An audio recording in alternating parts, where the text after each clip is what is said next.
In the quiet village of Aduk, there was one rule everyone feared. Never ever lie near the village bell. It wasn't because the bell was guarded, or because it looked particularly magical. It was because the bell. It rang all by itself whenever someone told a lie. The bell hung right in the middle of the village square. It was old, rusty, and silent most of the time. But let just one person tell a lie within earshot and dong. No rope, no wind, no logical explanation. The village elders said it was a gift from the ancestors. The children whispered that it was haunted. And the liars, they just said it was broken. One morning, the peace was shattered. Mama Sade rushed into the square, wailing, "My goat! My goat is missing!" The villagers gathered around her, their faces filled with concern. Goat theft was a serious crime. No goat meant no pepper soup. And no soup meant a very angry village. The village head, a wise old man with a long white beard, called everyone to the square. "Whoever took the goat should speak now," he declared, his voice echoing. Complete silence.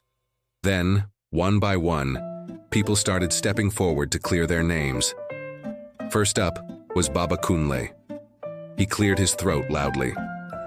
"I did not take the goat," he said with a confident smirk. "Don't." The bell rang, short and sharp. The crowd gasped. Baba Kunle's eyes widened in panic. Maybe I saw the goat yesterday?" Dong. He didn't wait for a third ring and scurried away into the crowd. Mama Sade shouted after him, "That one only steals yams, not goats." Next, a young man named Sola stepped forward proudly. "I have been in the forest all week," he announced. Dong! The bell rang so loud the chickens scattered in a flurry of feathers. Sola scratched his head, looking confused. Okay, I came back yesterday." The bell fell silent. He then added quickly, "But I didn't take the goat." The bell stayed silent. The crowd nodded. Progress. Then came Tunde.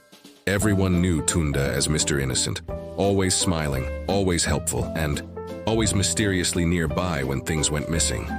Tunde walked to the center of the square with an air of pure confidence. "I swear on my ancestors," he said, placing a hand over his heart. "I know absolutely nothing about this goat." Bong. The bell didn't just ring, it shook violently. People screamed.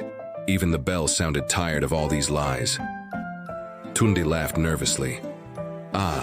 This old bell must be confused today. Maybe it doesn't like the sound of my voice." Dong dong.